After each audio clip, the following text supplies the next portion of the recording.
Dek, jajan dek, jajan laptop.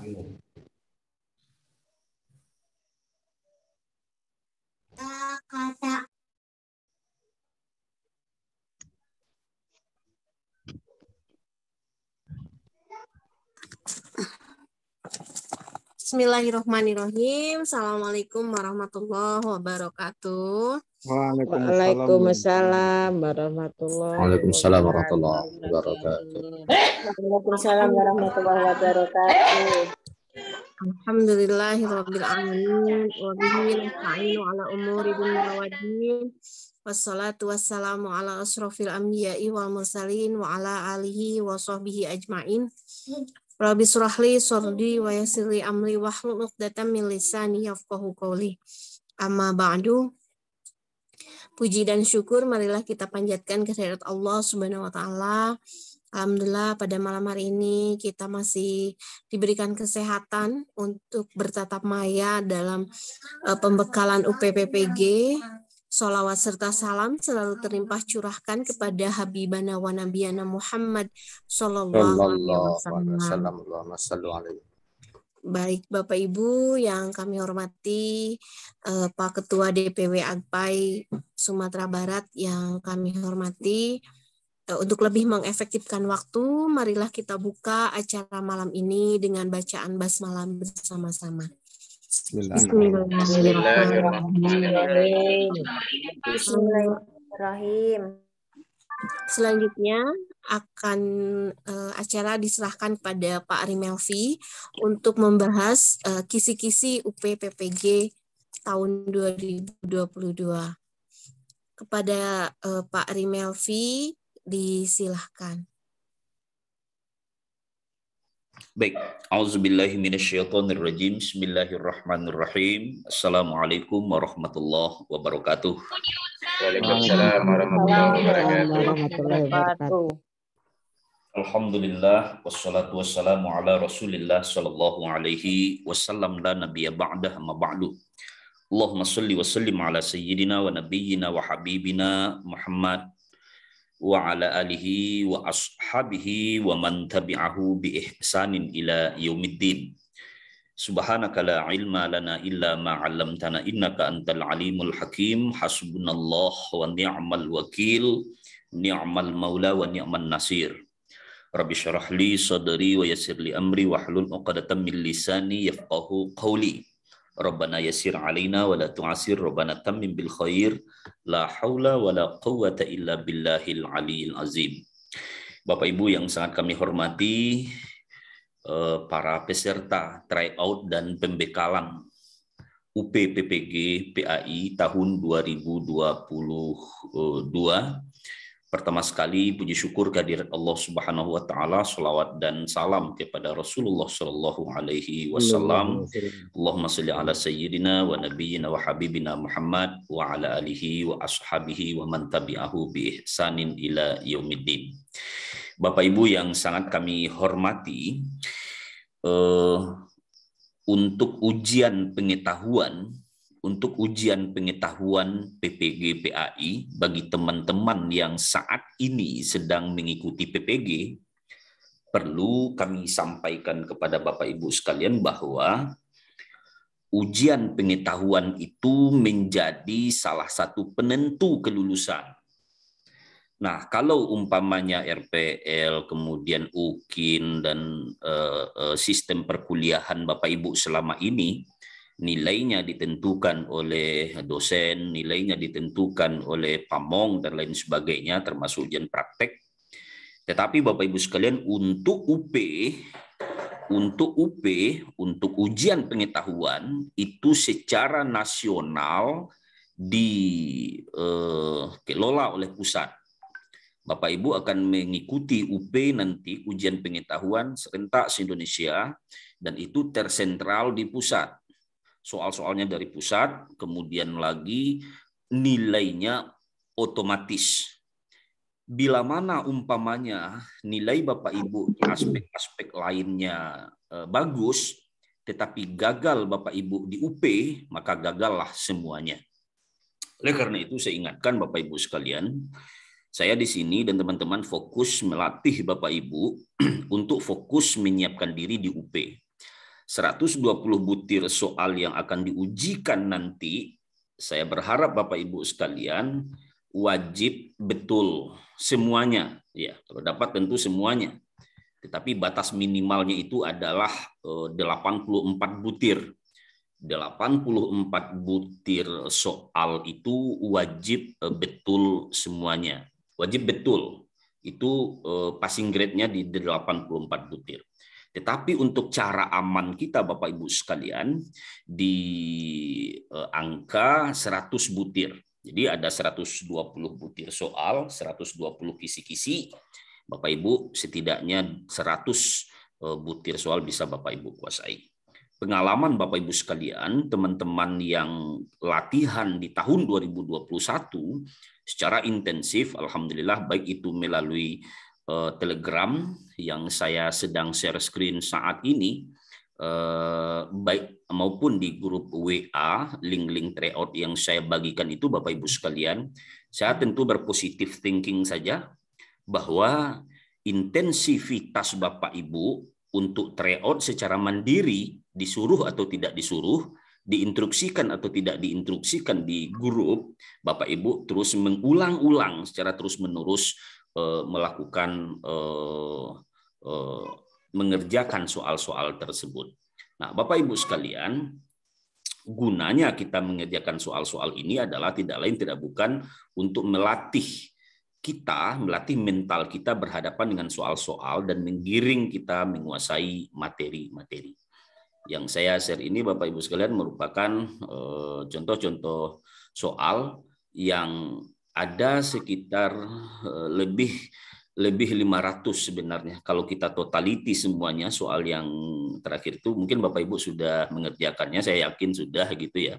Ada 500 lebih soal-soal tersebut. Ini ada yang tidak berurutan karena saya anggap penting ini soal, maka saya masukkan seperti soal di angka 90-an ini penting karena ini menyangkut kompetensi Bapak Ibu yang akan diujikan nanti, maka saya masukkan sehingganya ada terputus urutan soalnya. Tapi nggak apa-apa.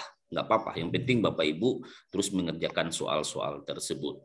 Nah, termasuk soal-soal yang terkait dengan PTK, soal-soal yang terkait dengan TPAC dan lain-lain, penilaian dan lain-lain sebenarnya kita kirimkan di sini agar Bapak Ibu betul-betul bisa mengerjakannya gitu, bisa mengerjakannya. Jadi terputusnya di sini 497 nomornya, kemudian 498, kemudian ada soal nomor 81, ini urutan lain dari soal-soal lain yang kita kirimkan Bapak Ibu sekalian. Yang jelas Bapak Ibu semuanya, UP ini mengukur seberapa penguasaan Bapak Ibu terhadap materi-materi perkuliahan PPG yang Bapak Ibu selama ini telah diserap. Nah, oleh karena itu Bapak Ibu sekalian, untuk di tryout UP PPG di grup Telegram ini hanya bisa dikerjakan satu kali. Saya karena sibuk di PPDB sekarang, jadi belum sempat saya upload soal-soal terbaru. Mudah-mudahan nanti di beberapa minggu kita akan ujian, kita akan gaspol nanti Bapak Ibu sekalian. Dan saya ingin semua peserta yang sudah mendaftar itu wajib menuntaskan soal. Coba di scroll sampai ke atas, masih banyak soal-soal yang belum Bapak Ibu kerjakan, tolong dikerjakan Bapak Ibu semuanya ya. Banyak soal yang belum dikerjakan, tolong di scroll ke atas dan diulang-ulang membacanya. Diulang-ulang membacanya dan dilihat kuncinya ada di mana. Contoh ini, soal 448 ini kuncinya ada di B, berarti Bapak Ibu sekalian bisa melihat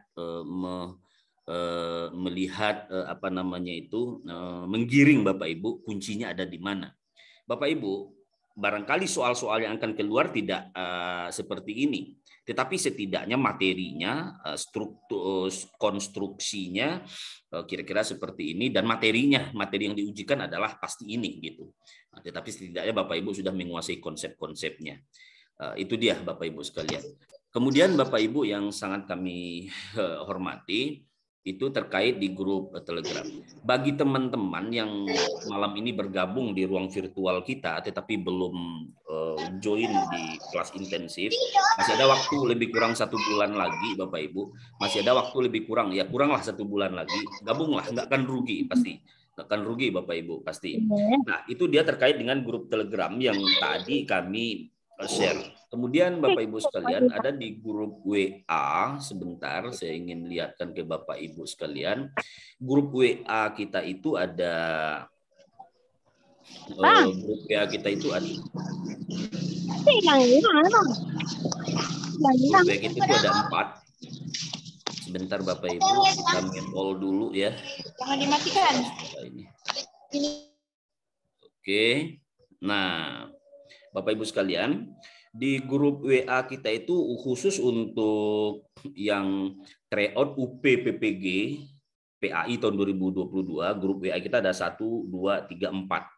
Di grup WA 4 sebagian memang ada yang masih gabung yang tahun 2021 nggak apa-apa, tetapi yang baru-baru, yang peserta yang baru-baru tolong diperhatikan betul setiap informasi yang kami kirimkan melalui grup WA ini Bapak Ibu sekalian.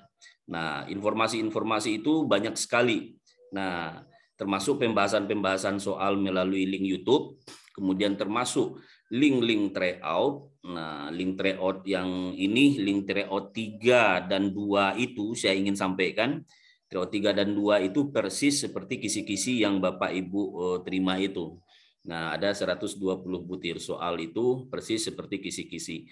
Yang link tryout 3 ini dan 2 soalnya yang ini nih. Ntar saya share soalnya. Soalnya yang ini nih Bapak Ibu sekalian.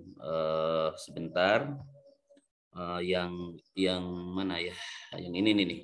Nah, soal yang 70 butir. Tapi agak-agak blur, nggak apa-apa ya, agak blur.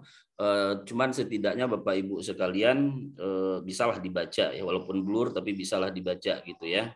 Nah, saya berharap ini soal-soal yang apa namanya itu, yang wajib kita baca sesuai dengan urutan kisi-kisi ini. Jadi ini sesuai dengan urutan kisi-kisi. Soal-soal ini sudah apa namanya itu sudah ada kuncinya sekalian, dan saya berharap ini tolong dibaca. Dan ini soal-soal ini sudah kita masukkan ke dalam Google Form. Google Form yang mana? Soal-soal yang ini, yang sesuai dengan urutan kisi-kisi tersebut, yaitu Google Form yang tadi di ini, Google Form yang ini, yang tryout 3 dan tryout 2. Nah, kemudian Bapak Ibu sekalian, nah terkait dengan kisi-kisi, ini dia kisi-kisi yang tadi kita sudah. Nah, ingat Bapak Ibu tidak boleh disebar ya, halal untuk teman-teman yang sudah berada dalam grup 4 ini, nggak boleh disebar, walaupun sebenarnya banyak yang nyebarin keluar itu tentu tidaklah berkah dan tidaklah halal gitu ya. Baik Bapak Ibu sekalian, ini ada yang iseng ini. Clear. Oke, kita lanjut Bapak Ibu sekalian, begitu juga dengan kisi-kisi. Ini kisi-kisi tahun 2021, ini kisi-kisi tahun 2022, tolong nanti dibandingkan dan dicocokkan aja untuk pembahasan kita nanti. Baik, sebentar. Di tryout 4 itu ada 40 butir soal, kemudian di tryout 8 itu ada 10-10 butir. Tryout 7, 8, 9, 10, 11 ini ada 10-10 butir. Kemudian ini modul ya, ini modul PWI, silakan dibaca nanti. Kemudian di tryout 7 ini ada 1, 2, 3, 4, 5, 6. 6 masing-masing 10 butir. Silakan diulang-ulang ya, silakan diulang-ulang. Nah, pengalaman mereka yang PPG tahun 2021 yang sudah lulus dan sudah menikmati sertifikasi saat ini, latihan intensif, latihan dan mengulang-ulang materi. Jangan terlalu pede sebab saat ujian bisa jadi under expectation. Nah, jadi jangan terlalu pede dulu. Latihan penting Bapak Ibu. Kemudian memastikan semua infrastruktur ujian berjalan dengan baik. Nah, kemudian ini tryout 5 ini ada 40 butir soal, 40 butir soal, dan ini soalnya, ini hasilnya bisa dicek nanti ke hasilnya itu. Nah, hasilnya itu nanti coba saya klik dulu hasilnya. Nah, ini dia. Bisa dilihat hasilnya Bapak Ibu? Bisa dilihat nggak? Bisa, Pak. Bisa. Bisa. Nah, ini kita tengok udah berapa ribu yang mengerjakan ini nih. Waduh, udah berapa ribu orang yang mengerjakan ini. Ternyata udah hampir 4.000 ya.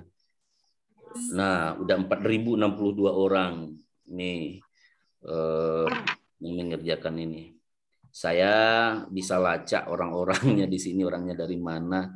Tapi apakah udah bergabung ini mereka di grup tryout saya atau tidak, Allah alam. Yang jelas yang mengerjakan ini bisa dipantau di sini. Ini ada juga yang bikin kode aja nggak dibikin nama aslinya. Nah, ini dari 40 dari 40 butir soal itu ada yang baru 13. Baru yang 13, ada yang sudah 40/40 dan ini. Karena ini bisa diulang-ulang. Nah, udah 4.060 kali lebih soal yang tadi dikerjakan. Nah, ini Bapak Ibu sekalian, dan bagi teman-teman saya berharap 40/40 hasilnya, skornya gitu. Kalau ada 40 butir soal tryout, 40 pula nilai Bapak itu seperti ini. Usman ya, seperti Pak Usman, Pak Sahrudin, Pak D ini nggak tahu siapa orangnya ini. Nah, saya berharap nih, apakah ini anggota grup kita atau tidak, wallahu a'lam bishawab.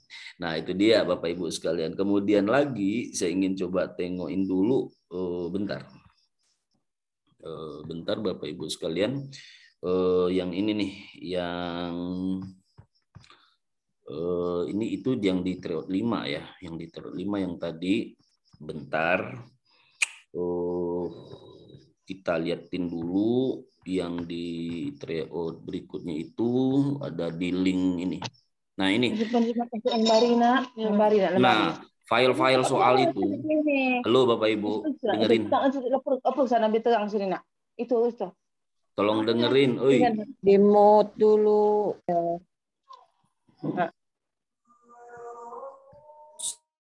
Ini udah di mute all, marah dibuka lagi. Oke, udah di mute dibuka lagi gitu. Pengen ini, jadi nggak fokus kita dia. Bapak Ibu, ini file-file saya sudah PDF-kan file-file paket-paket soal itu, tolong di print nanti, di print. Jadi di print, kemudian sehingganya gini, Bapak Ibu juga secara paper gitu ya, secara print outnya bisa Bapak Ibu bahas gitu. Bapak Ibu harus banyak belajar mandiri gitu. Jangan ditunggu instruksi dulu. Bapak Ibu harus banyak belajar mandiri. Nah, oleh karena itu nanti termasuk nyimak video-video. Ini tryout 2. Tryout 2 ini kita tengok. Di tryout 2 ini 50 butir soal, kita tengok yang ngerjainnya udah ribuan juga, kalau saya tidak salah nih yang ngerjainnya. Entah dari mana nih pesertanya, ribuan gitu ya. Nah, saya dapat bocoran link-link itu udah nyebar kemana-mana gitu ya. Bagi bapak-bapak ibu yang gabung di grup ya kita nggak apa-apa, tapi kalau keluar kan kasihan juga. Kita bapak ibu membayar, sedangkan teman-teman yang lain tuh terima enaknya aja gitu kan. Itu kan nggak fair juga gitu. Kemudian Bapak Ibu sekalian, kalau saya bandingkan dengan teman-teman yang mengikuti kegiatan-kegiatan bimbel dan pembekalan lain, saya kemarin dapat bocoran mereka sampai bayar 800.000, sampai bayar 250.000, 600.000, macam-macam. Kalau kita tidak sampai Bapak Ibu lulus, ikutilah pembekalan ini. Cuman 100.000, 150.000 dulu yang Bapak Ibu berinfak. Ini sudah 3.785. Terakhir dikerjakan oleh Bu Lini Yuliza itu tanggal 28 bulan 6 2022 jam 18.39. Nah, ini Bu Yuni Yuliza, saya terpantau di sini Bapak Ibu sekalian. Nilainya 49/50, tinggal 1 poin lagi. Pak Sahrudin mengerjakan 50/50. Nah, ini dia Bapak Ibu sekalian, dan ini penting untuk diulang-ulang gitu ya. Nah, begitu juga dengan link-link lainnya. Nah, itu dia. Kemudian Bapak Ibu sekalian, pada malam ini saya ingin coba melihatkan kisi-kisi daripada UP Bapak Ibu nanti. Bapak Ibu akan ujian nanti. Kisi-kisinya mungkin Bapak Ibu sudah terima ya, yang ini nih. Betul nggak ini kisi-kisinya Bapak Ibu? Bapak Ibu betul nggak ini kisi-kisinya? Iya, Pak. Iya. Nah, Betul, Pak. betul kan? Betul, Ini Pak. Bapak Ibu harus paham gitu. Disajikan narasi tentang tanah di satu daerah yang disewakan oleh pemiliknya kepada perusahaan. Berarti nanti akan ada cerita nanti. Seseorang menyewakan tanahnya ke perusahaan. Nanti Bapak Ibu dapat menentukan konsep zakat tanah yang disewakan. Konsep tanah yang disewakan gitu. Bapak Ibu bisa menentukan siapa yang mengeluarkan zakatnya nanti dan seterusnya. Nah, Bapak Ibu sekalian, taksonominya ada di C5, ada di sedang ya. Untuk apanya? Tingkat kesukaran soalnya ada di sedang. Ya ada mudah, ada sedang, ada sulit gitu. Konsep zakat ini, zakat tanah yang disewakan ke perusahaan oleh pemiliknya, bisa kita lihat di sini nanti Bapak Ibu sekalian. Bentar. Nah, ada dua, soalnya bisa dilihat di sini. Bapak Ibu masih bisa lihat share screen saya Bapak Ibu ya. Nah, ada di soal yang ini Bapak Ibu sekalian yang Pak Zainal itu. Nah, ada di sini. Pak Zainal seorang insinyur pertanian di Kota Surabaya. Pak Zainal juga mengaplikasi bla bla bla gitu ya. Nah, menurut Abu Hanifah, siapakah yang berkewajiban untuk mengeluarkan zakat hasil tanah? Jadi pertanyaannya ada di sini Bapak Ibu. Setelah ceritanya panjang lebar hampir setengah halaman. Cuman poin yang ditanyanya, siapakah yang berkewajiban untuk mengeluarkan zakat hasil tanah? Nah, di sini diceritakan kuncinya adalah pihak pemilik tanah menurut Abu Hanifah gitu ya. Menurut Abu Hanifah. Beda lagi Bapak Ibu dengan soal yang ini. Bentar. Soal yang mana ya? Ini dia. Nah, nih soal yang ini. Bentar.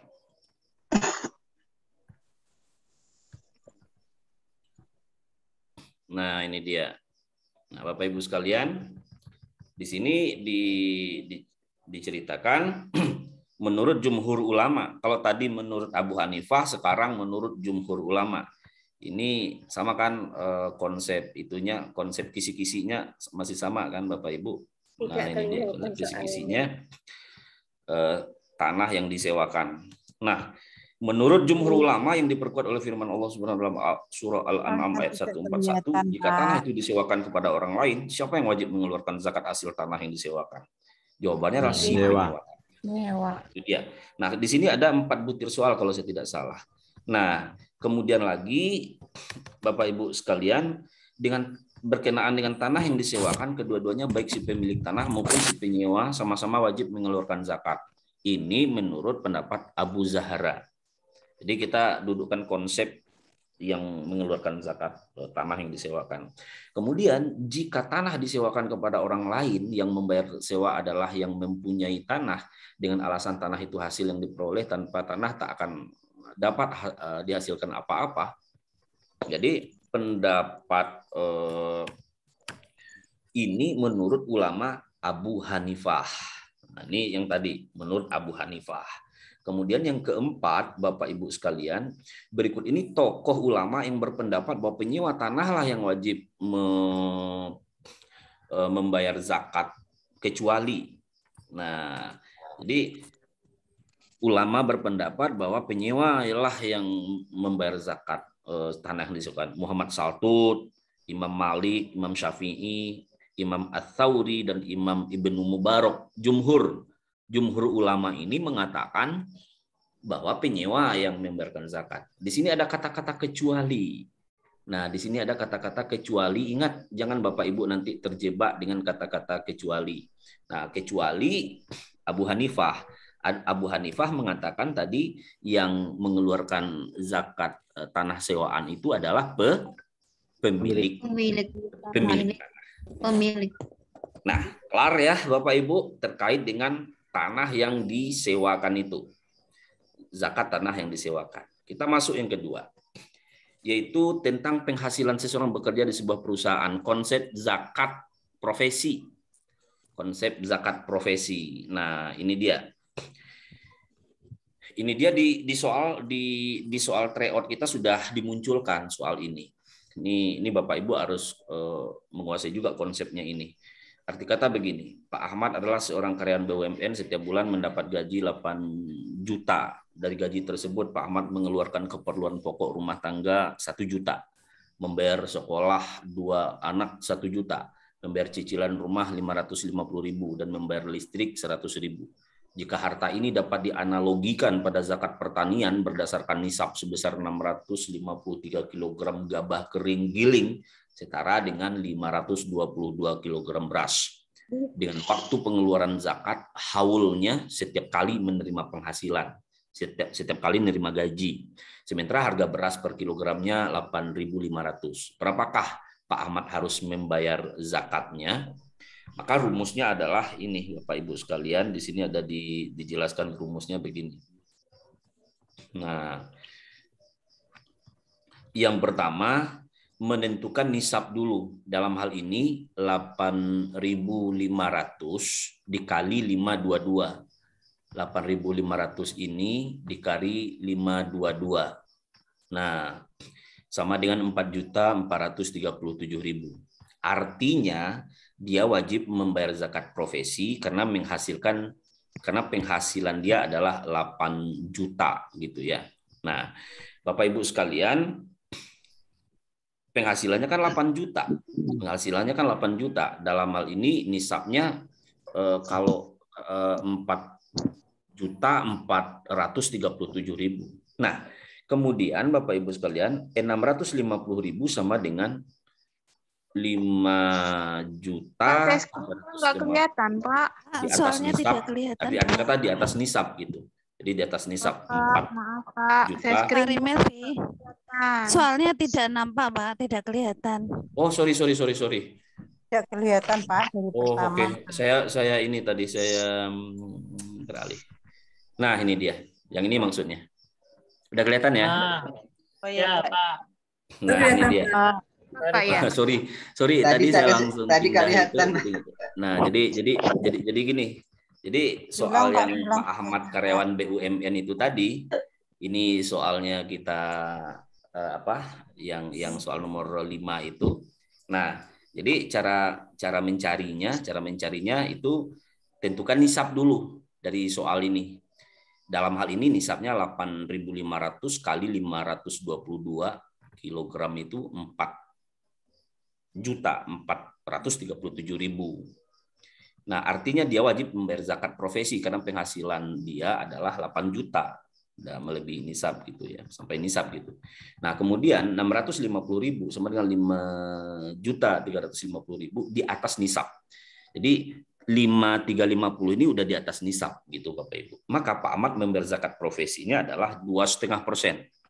2,5% kali 5.350. Jadi isinya adalah 133.750.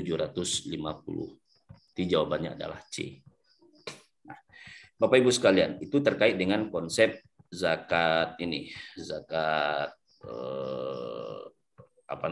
zakat Profesi, Pak. Zakat profesi. Kemudian berikut lagi, nah, jauh kali larinya ke bawah ini. Sebentar Bapak Ibu. Kita ini.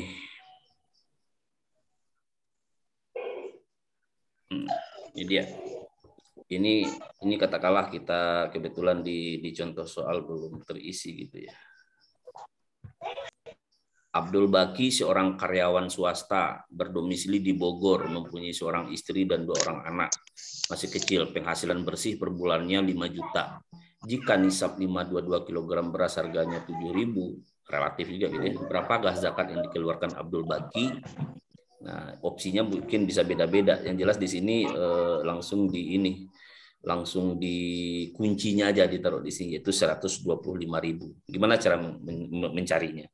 Menentukan nisab dulu. Dalam hal ini 7.000 kali 522. 7.000 kali 522 berarti 3.654.000. Penghasilan bersih per bulannya 5 juta. Arti kata udah di atas nisab gitu ya. Maka Pak Ahmad membayar zakat profesinya 2,5% dari 5 juta. Itu Rp125.000. Kira-kira itu ya Bapak Ibu sekalian. Ini terkait dengan zakat profesi. Nah, kemudian Bapak Ibu sekalian, soal berikutnya kisi-kisinya menentukan ketentuan bentuk dan macam zakat produktif dalam Islam. Pak Ibu, di bawah ini termasuk zakat konsumtif tradisional.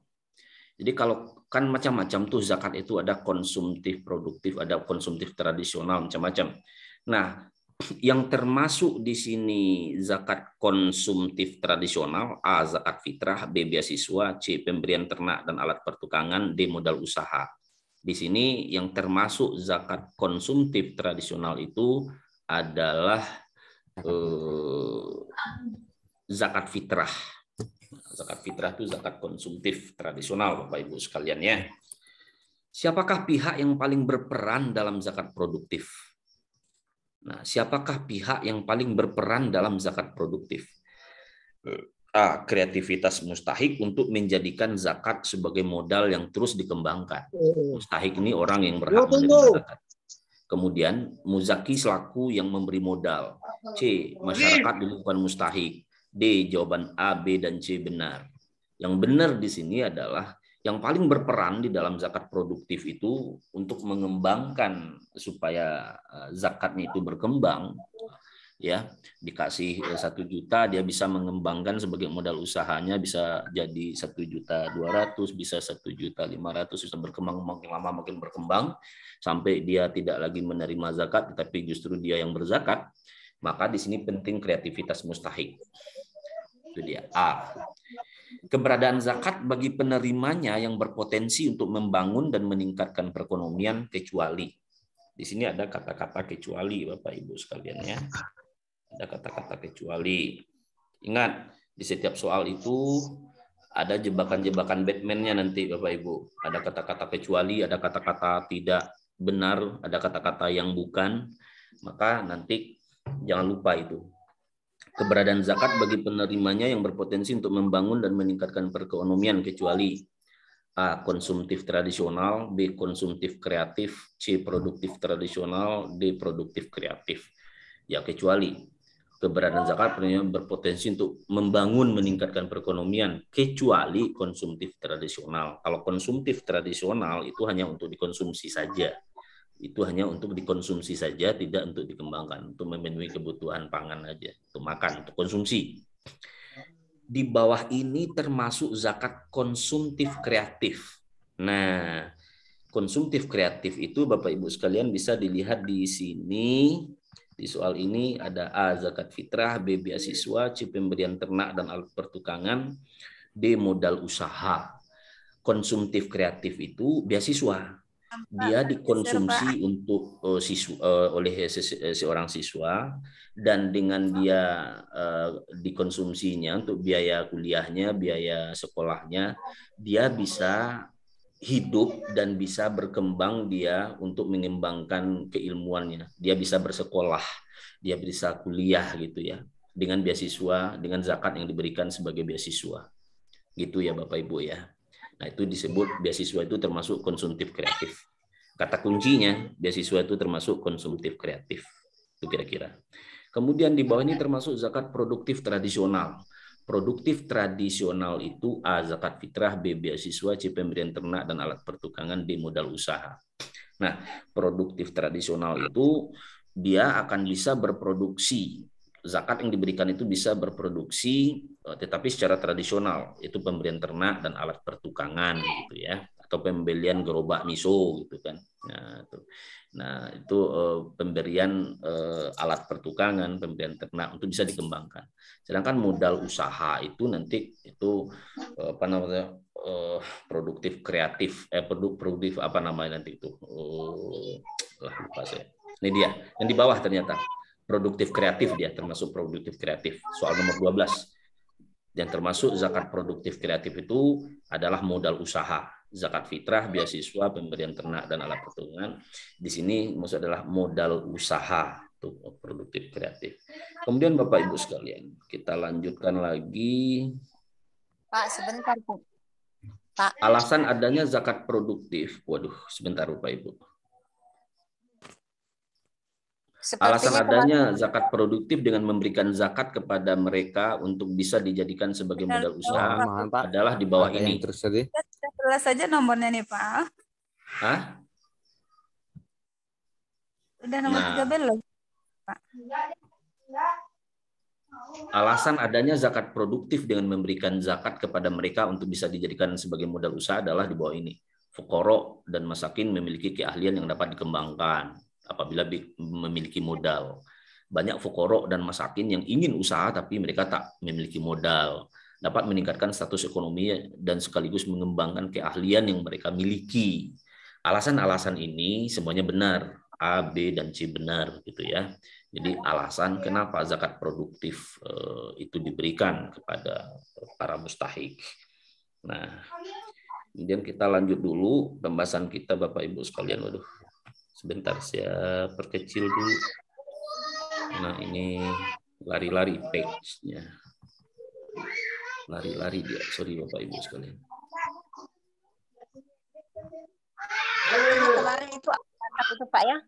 Nah, menurut Abdurrahman Hasan, Imam Zahra, Abdul Wahab Khalaf bahwa berkenaan nisab zakat profesi adalah A. Seharga emas 93,6 gram, B. Dikiaskan dengan zakat pertanian yang pengairannya menggunakan mesin yaitu 5%, C. Sekurang-kurangnya 5 wasak atau 300 sak atau sekitar 930 liter atau 653 kg. D. Jawaban B dan C benar. D. Jawaban B dan C benar. Ini menurut Abdurrahman Hasan, Imam Abu Zahra, Abdul Wahab Khalaf. Nisab zakat profesi itu dikiaskan dengan zakat pertanian, pengairannya 5%, sekurang-kurangnya 5 wasak atau 300 sak atau sekitar 930 liter atau 653 kg. Oke. Bentar, kita selesaikan sampai nomor 16. Sesungguhnya keberadaan zakat produktif itu dapat dibenarkan karena sesuai dengan A. Al-Baqarah 273, B. Al-Baqarah 275, C. Al-Baqarah 279, D. Al-Baqarah 230. Ini keberadaan zakat produktif. Nanti tolong dicek. Bapak Ibu kalau ada yang ragu-ragu jawaban nanti di skip aja dulu, kita kita cocokkan dengan jawaban yang benar. Mana tahu ada yang keliru kuncinya gitu ya. 16. Mengeluarkan zakat profesi dengan cara ta'jil. Ta'jil itu menyegerakan. Ajil. Masih ingat Bapak Ibu belajar bahasa Arab dulu kan? Nah, mengeluarkan zakat profesi dengan cara ta'jil adalah mengeluarkan dengan segera pada saat menerima gaji. Nah, itu dia. Maka di kita yang pegawai negeri gitu ya, atau yang pegawai perusahaan itu otomatis dipotong langsung gaji kita untuk zakat. Seperti saya juga itu otomatis dipotong langsung gaji saya untuk zakat profesi. Jadi takjil itu mengeluarkan dengan segera pada saat menerima gaji. Mengeluarkan segera pada waktu tempat ini. Jadi kuncinya ada di A Bapak Ibu sekalian. Gitu ya. Kemudian berikutnya Bapak Ibu sekalian, kita lanjut dulu kisi-kisi nomor 4. Diberikan deskripsi tentang distribusi pembagian zakat. Stop. Kita tengok dulu apa benar kisi-kisi nomor 4 itu bunyinya. Kita lihat dulu. Pembagian zakat pembangunan masjid. Ya, kita lihat kisi-kisi nomor 4.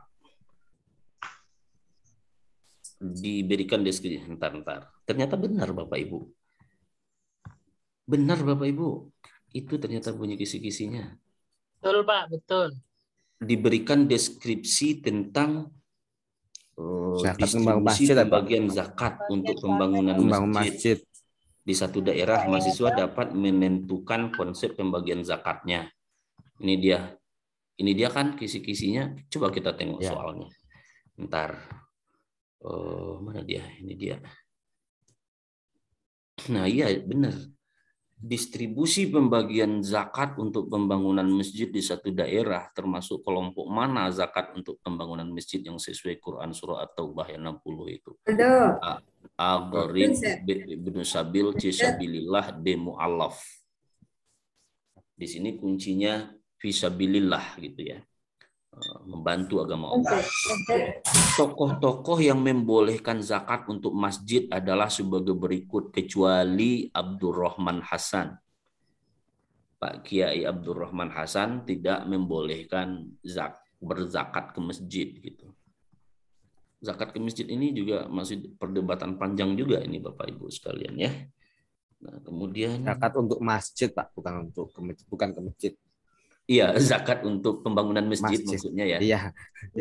Sorry. Bukan ke masjid. Ke masjid. Iya, zakat untuk pembangunan masjid maksudnya benar-benar.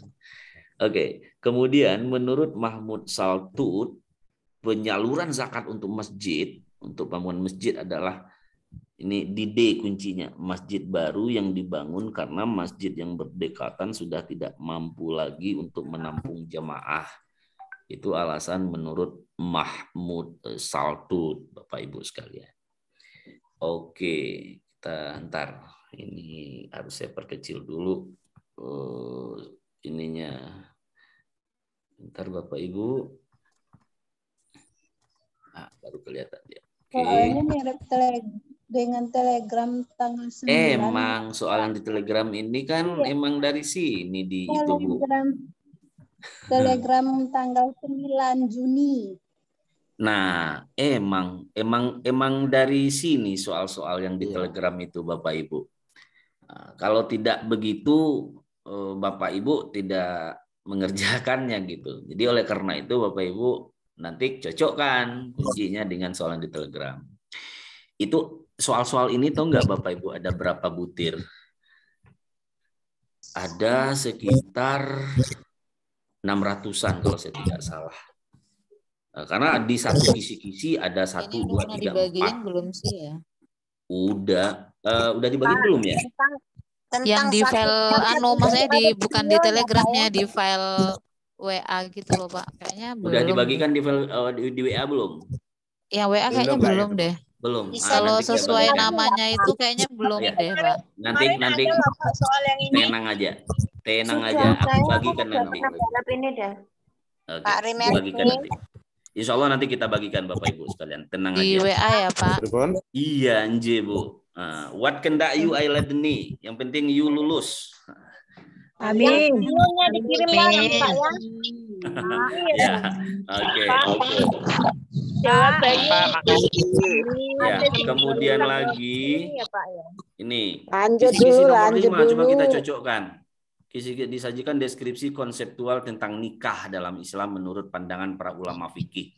Bapak Ibu nanti wajib bisa menyimpulkan kedudukan hukum nikah. Nah, banyak nih. Ada yang sunnah, ada yang makruh. Nah, ini ada contoh-contoh soalnya di sini. Bagi orang yang merindukan pernikahan dan mampu memberi nafkah, tetapi sebenarnya dia masih mampu menahan dirinya dari perbuatan zina, hukum nikah bagi dia sunnah. Bagi orang yang telah mampu memberi nafkah, jiwanya terpanggil untuk nikah dan jika tidak nikah khawatir terjerumus dalam perzinahan, maka nikah baginya hukumnya wajib. Nah, udah mantap Bapak Ibu, udah bisa apa namanya. Assalamualaikum Pak. Ya. Halo Pak. Yuk. Halo Pak, saya Rohani Pak. Baru masuk Ibu ya? Enggak, ada tadi udah masuk Pak, tapi jaringannya lelet. Oh ya, nggak apa-apa. Biarlah jaringan lelet, yang penting gercep Ibu Rohani kencang untuk persiapan UP-nya ya. Halo Pak. Ya Bu Rohani. Tentang soal-soal tentang karakteristik generasi Z enggak ada Pak. Bentar, kita tengok ya. Di bagian-bagian akhir itu soalnya. Kita skip ke bawah. Generasi Z. Bapak Ibu nanti dicocokkan aja. Generasi Z kah, generasi X kah gitu ya. Nah, jadi nanti di sini ada ini laporan, ini soal-soal Bapak Ibu di halaman 117 ini soal-soal tentang laporan penelitian ya. Kemudian ini juga ada materi-materi di sini loh Bapak Ibu. Manfaat kreatur ilmiah di sini dan seterusnya, dan PTK. Kemudian ada yang TPACK itu ada nanti di ini soalnya di sini nih. Ntar, sabar. Suaranya putus-putus, Pak. Ya, jaringan Tuntun itu aja kali. sih, Pak. Jangan diacak-acak belajarnya. Nah, Ya Pak, lebih baik diurutkan aja Pak. diurutkan. Setapatnya Nah, nggak jadi nanti masalah. Baik, kita nanti di generasi Z itu nanti sejalan dengan kata karakteristik abad 21 itu Bapak Ibu sekalian. Karakteristik abad 21 itu nanti akan sampai soal itu ke sana Bapak Ibu. Nah, kita baru sampai di sini ya. Nah, ini sampai di pernikahan. Nah, kita bahas agak berapa? Ini dia yang tadi. Nah, ini tentang hukum. Bisa jadi nanti yang akan keluar soalnya hukum nikah yang haram, hukum nikah yang wajib, hukum nikah yang sunat. Dia nanti akan berupa soal cerita. Contoh begini. Siapalah kita contohkan ya. Contoh. Pak Oyon adalah seorang yang memiliki nafsu yang tinggi, contoh. Contoh gitu ya. Kemudian dia apa namanya itu, bla bla bla bla lah gitu ya. Nanti yang ditanya nanti hukumnya gitu. Yang ditanya nanti apakah hukum nikah bagi Pak Oyon gitu kan. Ada kalanya wajib, ada kalanya sunnah, ada kalanya makruh. Nanti disesuaikan dengan konteks soalnya Bapak Ibu. Insya Allah kalau untuk hukum-hukum nikah Bapak Ibu udah menguasai secara Nah, kemudian lagi ini untuk monogami. Apa bedanya monogami dengan poligami Bapak Ibu? Kalau poligami beristri lebih dari satu aja, ya. Pak. Kalau monogami beristri satu aja. Berikut ini tujuan dari perkawinan atau pernikahan monogami, kecuali. Nah, ini kecuali, ada kecualinya di sini nih Bapak Ibu. Naluri kebapakan dan keibuan berkembang dalam menaungi anak di masa kanak-kanak serta tumbuhnya rasa kasih sayang. Ini kuncinya. Kecuali untuk mengantarkan keluarga akan lebih mudah dan memberikan landasan dan seterusnya. Monogami itu beristrikan satu orang. Naluri kebapakan dan keibuan berkembang dalam menaungi anak di masa kanak-kanak serta tumbuhnya rasa kasih sayang. Pernyataan di atas jika dikaitkan dengan pernikahan lebih tepat diposisikan sebagai hikmah nikah. Jadi ada hikmah nikah, ada tujuan nikah, ada konsep monogami. Terus ditaruh huruf B. Jadi A-nya di lima. Cek sound. Oke. Oke, kita lanjut. Kita lanjut bahasnya. Aduh, bentar ya Bapak Ibu, sabar. Nah, kemudian lagi memberikan landasan dan modal utama dalam pembinaan kehidupan rumah tangga yang harmonis, sejahtera dan bahagia. Pernyataan ini jika dikaitkan dengan pernikahan lebih tepat diposisikan sebagai tujuan pernikahan. Ada hikmah pernikahan, ada tujuan pernikahan. Salah satu hikmah dari sebuah pernikahan adalah membagi-bagi pekerjaan dan membatasi tanggung jawab pekerjaan kepada suami dan istri. Ini menurut Sayyid Sabiq. Menurut Sayyid Sabiq itu pendapatnya. Nah, itu Bapak Ibu yang barusan kita bahas baru 6 kisi-kisi. Baru 6 kisi-kisi. Di kisi-kisi nomor 7. Kisi-kisi nomor 7 apa bunyinya? Yaitu kasus dalam satu masyarakat adanya seorang laki-laki yang beristri lebih dari satu atau poligami. Bapak Ibu nanti dapat menelaah persyaratan untuk boleh berpoligami itu apa aja sih menurut ajaran Islam. Nah itu dia. Ini dia Bapak Ibu. Nah, menurut Yusuf Qardawi, kondisi darurat yang dengannya seorang laki-laki dibolehkan berpoligami adalah sebagai berikut. Kecuali adanya seorang laki-laki kaya dan mampu membiayai semua kebutuhan dalam berpoligami. Jadi menurut Yusuf Saya keluar Qardawi, masuk Pak, jaringan. kurang bagus. Nah, oleh karena itu Bapak Ibu kuncinya adalah menurut Suara Bapak Yusuf Qaradawi itu terputus-putus, jaringan susah, Nanti Pak. di-share soal kok. Oke, saya lanjutkan dulu ya. Nah, menurut Yusuf Qaradawi berpoligami itu boleh dengan syarat ditemukan seorang suami yang menginginkan keturunan, akan tetapi ternyata istrinya tidak dapat melahirkan anak disebabkan mandul. Seorang laki-laki boleh berpoligami, ada yang memiliki oversex, nafsunya tinggi, istrinya memiliki kelemahan seks, memiliki penyakit atau masa haidnya terlalu panjang, sedangkan suaminya tidak sabar menghadapi kelemahan istrinya tersebut. Itu menurut Yusuf Qaradawi boleh berpoligami. Kemudian ketiga, syarat boleh berpoligami menurut Yusuf Qaradawi itu jumlah wanita lebih banyak dibanding jumlah laki-laki, khususnya setelah terjadinya peperangan gitu. Kalau sekarang gimana Bapak Ibu? Banyak nggak jumlah perempuan dibanding laki-laki? Banyak, Pak. Banyak, Pak. Banyak, Pak. Banyak, tapi bukan boleh setelah itu, Pak Irul. peperangan ya. Kami. Banyak. Sunnahnya itu satu saja. Apa-apa giliran Kalau yang enak-enak 2, 3 sunnah. atau 4 itu silahkan. Itu boleh-boleh Iya. saja. Cuma bukan Nggak sunnah, bisa bukan itu, adil, Pak. Pak. Iya, iya bukan benar. sunnah, maka saya Tapi katakan kata itu bukan orang, sunnah. Nggak ada yang bisa adil, Pak. iya, ya ini saya digebukin nih sama ibu-ibu, mama-mama nih. Yang Kalau jelas, lama-lama Pak. membahas ini. Jadi Bukan, Bapak Ibu, itu kata bukan teman sunnah. saya, Mil. istri itu harus Sunnahnya 3 satu. katanya. Ya, kalau 1 iswan, 2 istri, Iswan. 3 istri. Istri. Oke, jadi itu bercanda aja. Yang penting ini menurut pendapat Yusuf Qaradawi ya, Bapak Ibu, ABC itu syarat untuk boleh berpoligami. Kecuali yang ditanyakan kecuali di sini. Ada di nomor D-nya, ada di poin D-nya kecualinya. Oke, lanjut. Enak enggak membahasnya Bapak Ibu kalau kayak gini? Enak, Pak.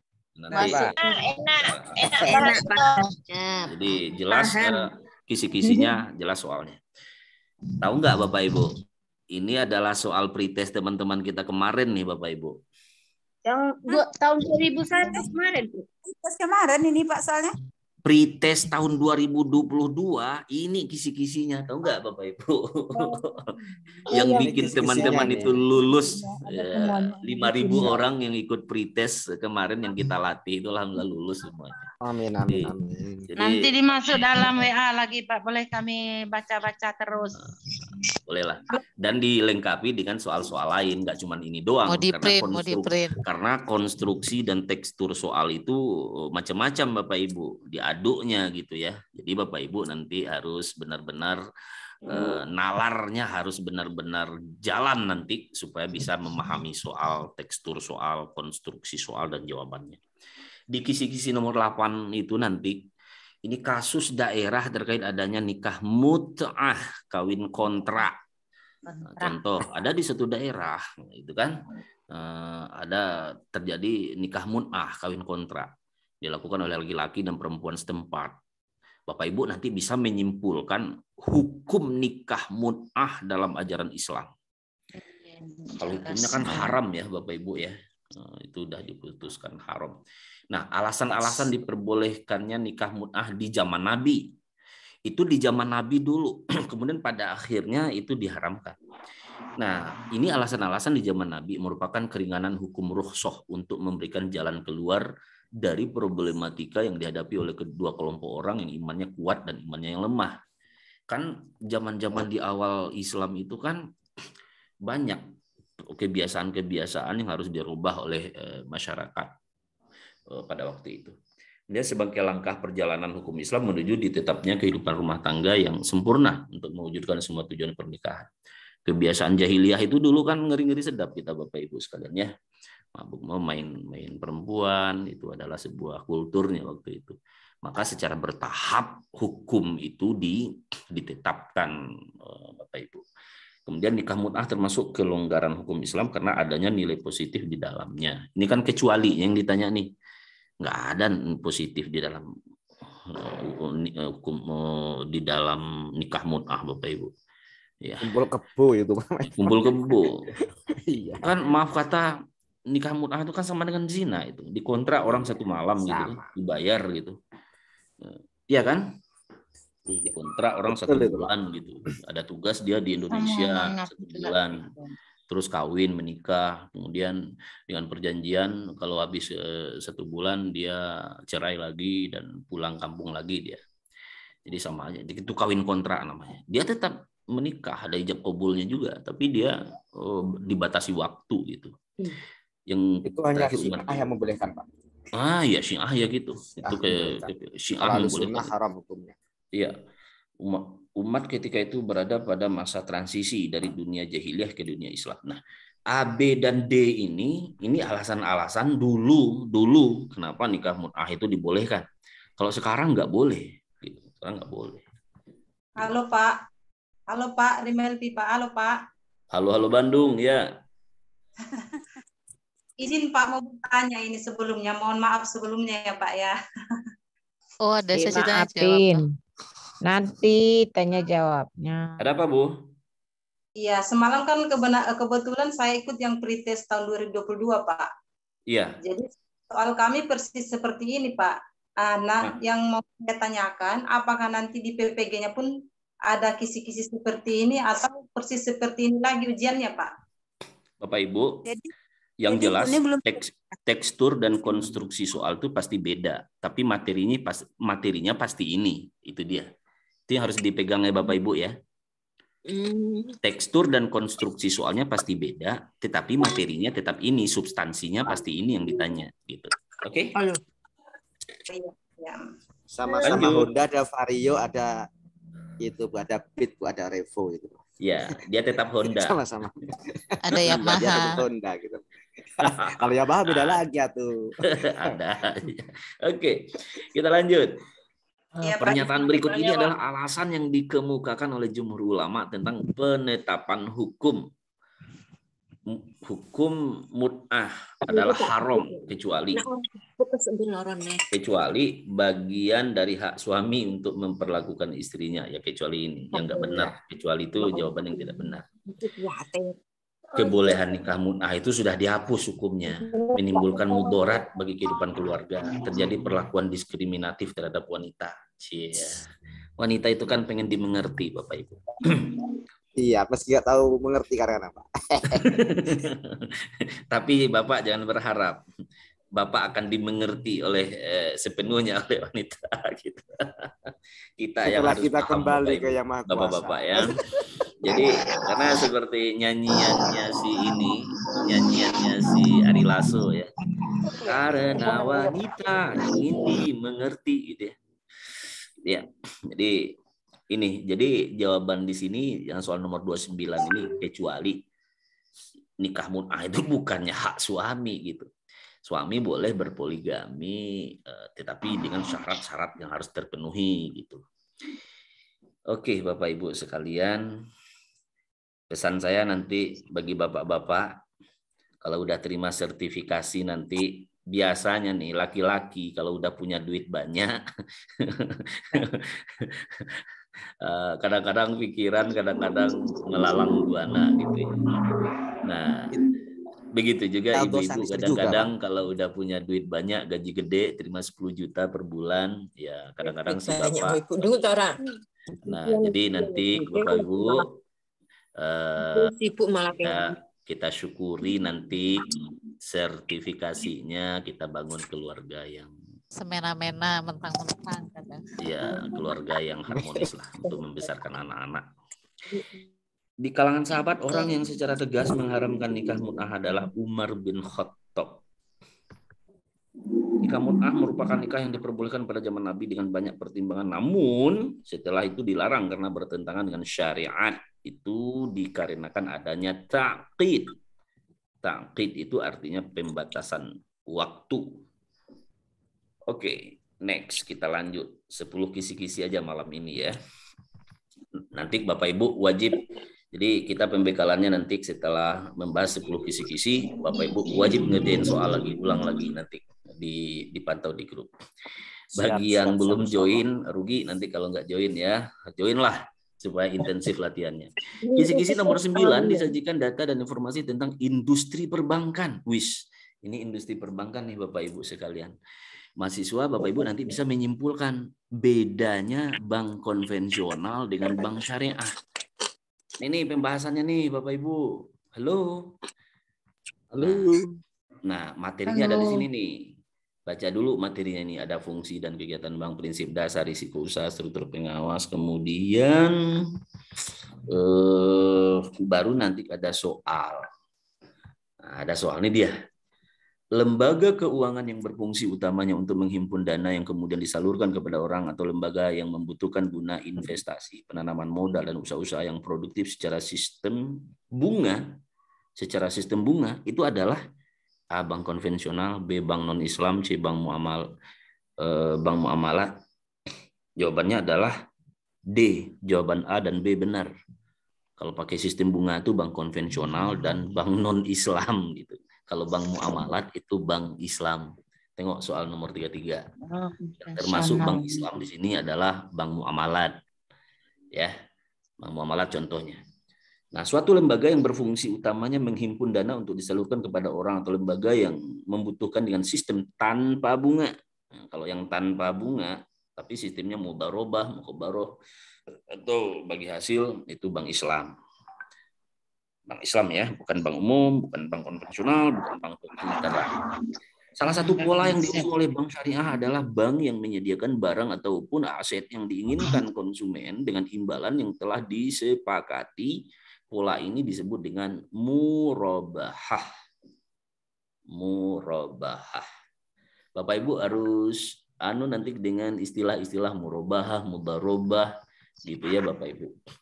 Nah, ini salah satu pola yang diusung oleh bank syariah adalah layaknya pemesanan barang ataupun aset tertentu dari nasabah kepada pihak bank. Dalam pemesanan tersebut, pembayaran dilakukan pada awal transaksi. Pembayaran di awal transaksi, sedangkan barang baru akan diberikan di kemudian hari. Pola ini disebut dengan pola salam. Pola salam. Kemudian salah satu pola yang diusung oleh bank syariah adalah layaknya pemesanan barang ataupun aset tertentu dari nasabah kepada pihak bank. Dalam pemesanan tersebut, nasabah dapat melakukan pembayaran di tengah ataupun di akhir pemesanan. Pola ini disebut dengan pola istisna. Nah, gitu ya, kuncinya. Ini macam-macam riba di kisi-kisi nomor 10, Bapak Ibu. Coba kita cek kisi-kisinya dulu. Benar nggak ini kisi-kisi nomor 10? Kita cek. Ayo kita cek Bapak Ibu. Oke, kisi-kisi nomor 10 apa benar? Ya, jenis riba. Bentar. Ini dia ternyata kisi-kisi nomor 10. Nah, entar. Ini dia.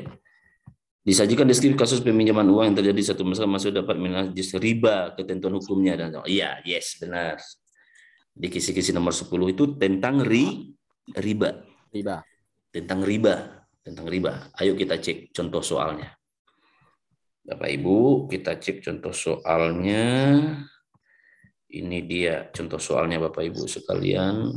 Nah, ada materinya di sini. Target jawabannya Bapak Ibu bisa paham tentang riba fadl.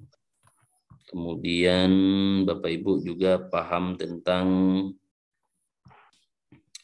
riba qard, riba jahiliyah, ribayat, riba nasi'ah. Kemudian lagi, aduh ini tulisan Arabnya agak kacau nih Bapak Ibu, sorry. Ini laptopnya belum disyahadatkan, sorry. Ini tulisan ayatnya agak kacau, sorry, karena laptopnya belum disyahadatkan. Ini riba menurut Yusuf Qardawi, menurut Sayyid Sabiq. Nah ini dia nih contoh-contoh soalnya. Ayat Al-Quran yang mengharamkan riba secara berlipat ganda, Ali Imran 130. Ayat Al-Quran menghalalkan jual beli dan mengharamkan riba, Al-Baqarah 275. Di bawah ini nama lain riba nasi'ah kecualinya konvensional. Riba nasi'ah memiliki 3 unsur kecualinya ini nih, tambahan pembayaran ditanggung oleh pihak bank. Jadi riba nasi'ah itu memiliki 3 unsur. Ini dia A, B, dan D. Ini 3 unsur. Terdapat tambahan pembayaran atau modal yang dipinjamkan. Tambahan itu tanpa risiko kecuali sebagai imbalan dari tanggung waktu yang diperoleh si peminjam. D. Tambahan itu disyaratkan dalam bentuk pemberian piutang dan tenggang waktu, kecuali tambahan pembayaran ditanggung oleh pihak bank. Nah, itu dia Bapak Ibu sekalian pembahasan kita 10 kisi-kisi dengan contoh-contoh soal.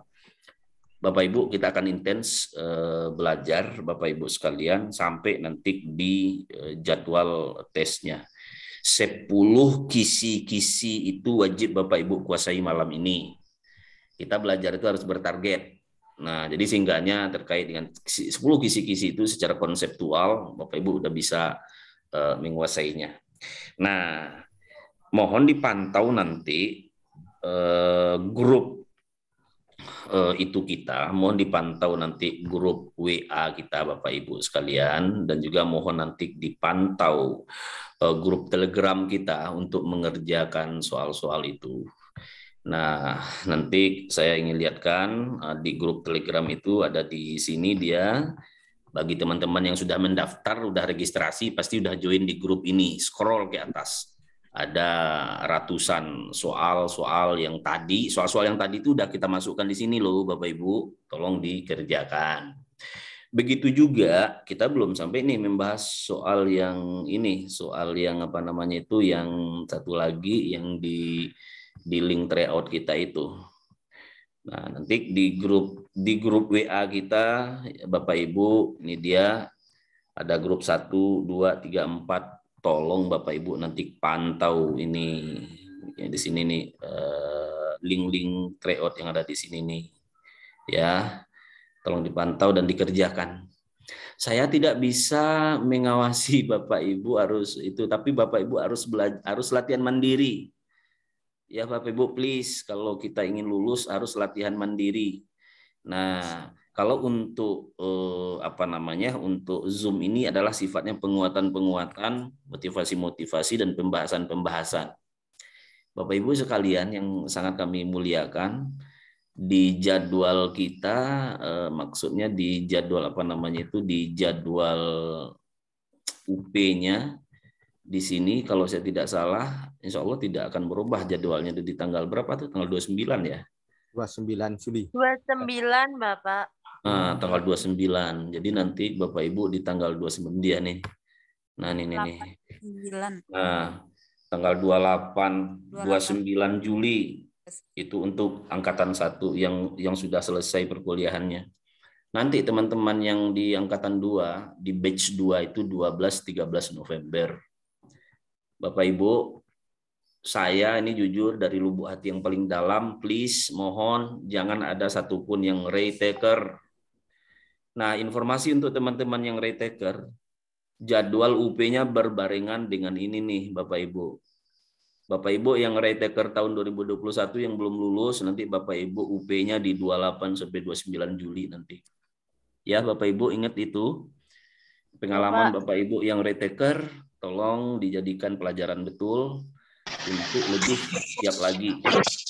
Bapak Ibu yang baru aja selesai proses kuliah akan mengikuti UP perdana, ya perdana dan terakhir, jangan ada yang kedua ya. Amin, amin ya Allah. Mohon Bapak jangan siapkan betul infrastrukturnya. Sistemnya sama kayak teman-teman yang pretest kemarin. Jangan sampai retaker seperti kami. Jangan sampai retaker. Kemudian kalau udah retaker itu retak-retak kitanya, retaker. Retak, jangan retaker. Retak-retak kita jadi kan. Jadi oleh karena itu, Bapak Ibu, pertama kadang-kadang penyebab mobil aja ya. Ya, Pak. Penyebab tidak lulus itu diantaranya adalah kita tidak siap secara jaringan, secara laptop, secara infrastruktur. Jaringan bermasalah, internet bermasalah, listrik bermasalah, dan apalagi orangnya bermasalah. Saya tidak ingin mengatakan orangnya bermasalah. Nah, itu yang jadi penyebab seseorang tidak lulus itu infrastrukturnya bermasalah. Bermasalah. Laptopnya, kemudian listriknya, jaringan internetnya, dan sistem aplikasinya bermasalah. Jangan sampai. Yang kedua, betul, orangnya yang bermasalah. Orangnya yang bermasalah tidak konsentrasi, ada masalah pribadi, banyak pikiran, hati tidak tenang, tidak tentram. Bapak Ibu kalau tidak fokus, 50% materi hilang. Bapak Ibu ingat, kalau Bapak Ibu tidak konsentrasi, 50% ada gangguan. Lakinya lah yang mengganggu, anaknya mengganggu, bininya yang mengganggu, saudaranya yang mengganggu, ada orang lagi hutang segala macam. 50% konsentrasi Bapak Ibu menghilangkan materi dan persiapan Bapak Ibu. Fungsi dulu. Yang bermasalah, Bapak Ibu tak menguasai materi, kan kacau itu. Latihan nggak pernah, membaca nggak pernah, ikut Zoom nggak pernah, mengerjakan soal nggak pernah, tiba-tiba berhadapan dengan soal-soal. Bapak Ibu tidak menguasai, hantam kromo, sembarang jawab aja. Bapak Ibu, ujian ini wajib betul jawabannya. Ujian ini wajib lulus. Amin. Amin, Oleh karena itu, hindari yang 3 tadi. Bapak Ibu harus menguasai materi dengan latihan-latihan soal, tryout. Yang kedua, Bapak Ibu harus konsentrasi, fokus, serius. Yang keempat, infrastruktur Bapak Ibu harus lancar, lincir, luncur, tidak ada masalah. 2 hari menjelang ujian, Bapak Ibu udah ready. Sama kayak kemarin teman-teman yang akan ikut pretest kemarin. Wanti-wanti itu diperiksa, dipastikan satu persatu ininya. Sampai akhirnya alhamdulillah teman-teman itu lulus. Hanya saya melihat kemarin yang pretest itu, tahu nggak Bapak Ibu? Persiapan pretest teman-teman kemarin itu, bayangkan itu. Di saat 1 minggu sebelum Lebaran, 1 minggu sesudah Lebaran mereka menyiapkan. Di saat liburan. Tapi kita paksa. Jangan sampai terlena karena liburan Lebaran, saya bilang. Alhamdulillah mereka rata-rata lulus itu. Ada sekitar 5.000-an itu. Ada 5.000-an yang kita gaspol. Saya pun tidak ikut Lebaran karena juga sebagian besar di Sumatera Barat itu saya harus kunjungi ke daerah-daerah itu. Plus Zoom juga, plus rekam YouTube juga, plus juga mendampingi teman-teman di malam takbiran kita juga masih mengupload soal-soal di Telegram. Alhamdulillah teman-teman itu lulus. Oke, Bapak Ibu sekalian, saya aja semangat, Bapak Ibu juga harus 100 kali lebih semangat dari saya. Oke. Siap. Semangat. Saya kembalikan ke Bu Ucan. Terima kasih. Tanya dulu, Pak. Nanya, Pak. Boleh, silakan. Ya Pak, kira-kira untuk ujian nanti ketika UP, kan itu tadi di kisi-kisi nomor 1, 2, 3 itu berurut ya Pak ya. Apakah nanti di UP itu bisa acak gitu Pak? Apakah nanti di UP itu acak? Bisa jadi iya, bisa jadi tidak. Karena kita tidak tahu gitu ya. Karena tidak tahu seperti apa nanti. Bisa jadi acak, bisa jadi tidak Pak Anam. Kita nggak tahu susunan. Yang jelas kisi-kisi soal nomor kisi 1 sampai 120 itu. Tapi kayaknya sepertinya tidak diacak. Hanya saja bentuk soal aja yang berbeda-beda mungkin nanti. Tapi substansinya itu. Halo Pak. Yuk. Halo Pak. Saya dengar Zoom hari itu dibilang sama yang pusat sana, kita itu terdiri atas 8 paket Pak. Jadi 8 paket. 8 paket. Jadi dihabisin paket yang hari itu. Memang bunyinya soalnya sama, cuma bunyinya saja yang berbeda. Kita di antara kita Pak itu tidak sama, soal nomor 1, nomor 2 itu nggak sama Pak. Berarti dia ya. Pengalaman 2021 kata teman diacak soalnya ya. Bukan pengalaman Pak, itu yang dibilang sama yang pusat kemarin waktu Zoom. Memang kita satu itu Pak, satu ruangan itu kita beda-beda soalnya. Kadang-kadang di kita nomor 1, di orang lain kena nomor 20 gitu Pak. Berarti diacak Pak. Iya, nggak bisa contek-contekan kita. Iya. Ya, oke. Jadi tingkat apa namanya itu nggak bisa juga kecil, di minim sekali kesempatan Bapak Ibu untuk peserta berbuat curang, dan lebih baik tidak. Kita harus betul-betul kuasai lah gitu ya. Jadi gitu Pak Anam ya. Ya Pak. Ya maksud saya itu Pak, mohon maaf Pak ya. Kayak tadi di nomor 1 kita tadi untuk Mohon maaf untuk indikatornya tadi tentang kalau tidak salah Sewa ini sewa tanah. sewa Zakat. tanah. Apakah nomor satu Zakat tanah yang disewakan gitu ya. ya, zakat tanah, tentang zakat tanah. Jadi nomor 2 pasti itu atau nanti bisa berubah gitu. Nah, coba teman-teman pengalamannya yang 2021 kemarin gimana?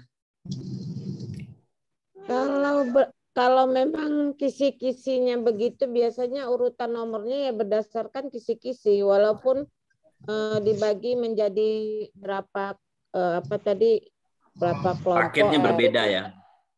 Tetap soalnya beda, tapi berdasarkan kisi-kisi urutan kisi-kisinya itu. Materinya tetap sama, tapi tekstur Betul. soalnya berbeda. Ya. Yang jelas kan gini, Pak. Yang namanya kisi-kisi itu kan sama seperti kita membuat kisi-kisi. Tetap Betul. nomor 1, misalnya untuk kisi soal nomor 1, tetap itulah mungkin teknis bentuknya tadi yang saya katakan, misalnya seperti Honda itu ada Vario, ada Revo, ada Beat dan lain sebagainya. Kan gitu aja.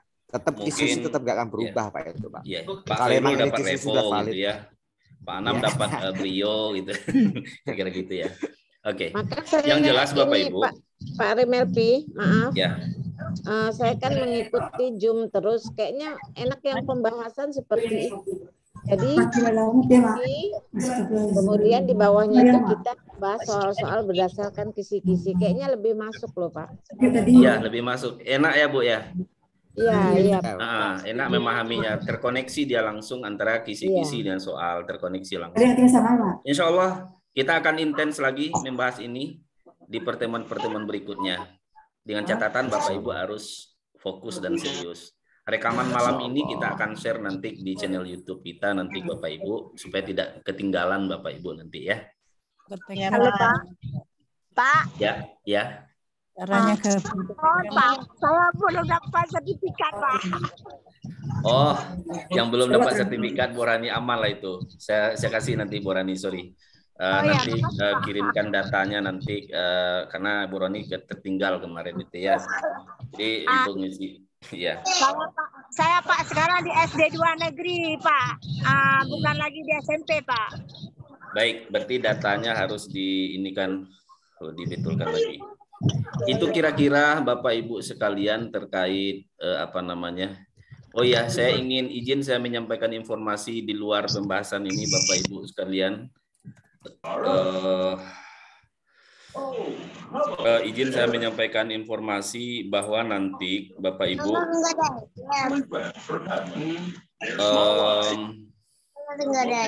pada bulan Oktober nanti ada kongres AKPAI di Sumatera Barat.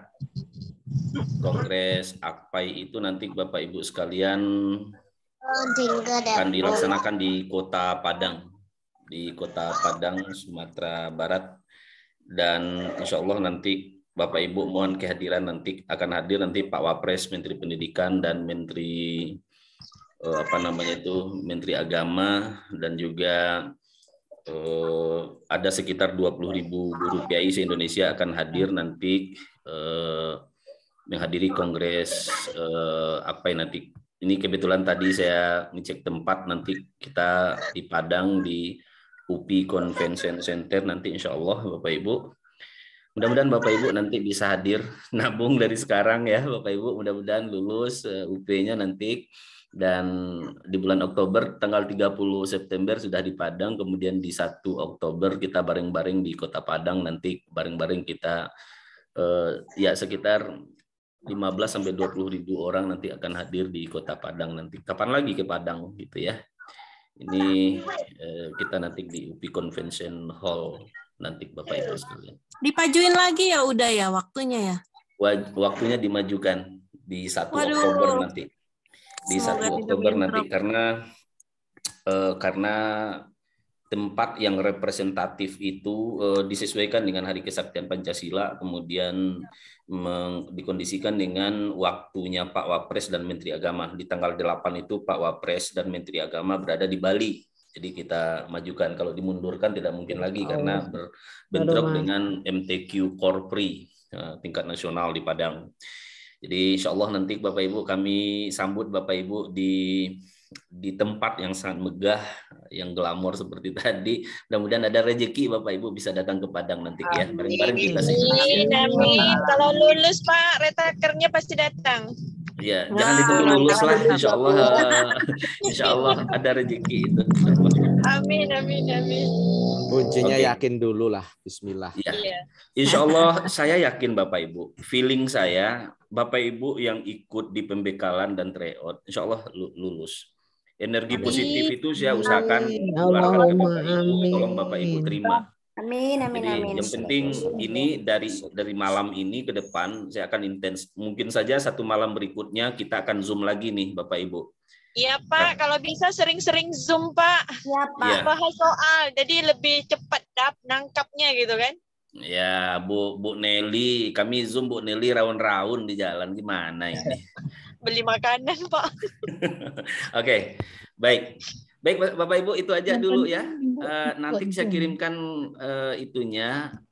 Mau nggak soal yang tadi saya share? Mau. Oke, tunggu di grup ya. Kalau teman-teman yang belum join mendaftar dulu. WA ya Pak? WA aja Pak, WA Pak. Nah, kawan-kawan yang ada di Telegram grup boleh, ini tapi Pak. belum join di grup, nanti WA saya join dulu di grup. Benarnya gini Pak, kalau boleh usul Pak. Oke, itu nomor WA saya. Oke, Bapak Ibu sekalian, itu aja. Saya kembalikan ke Teh Ucan. Oke, siap. Terima kasih. Saya udah. ingin sekali menampakkan wajah saya yang keruh, lusuh, dan penuh kecapean ini di hadapan Bapak Ibu. Tapi Ini sayang aku sekali juga belum video cuci Zoom muka, saya udah. bermasalah. Sorry.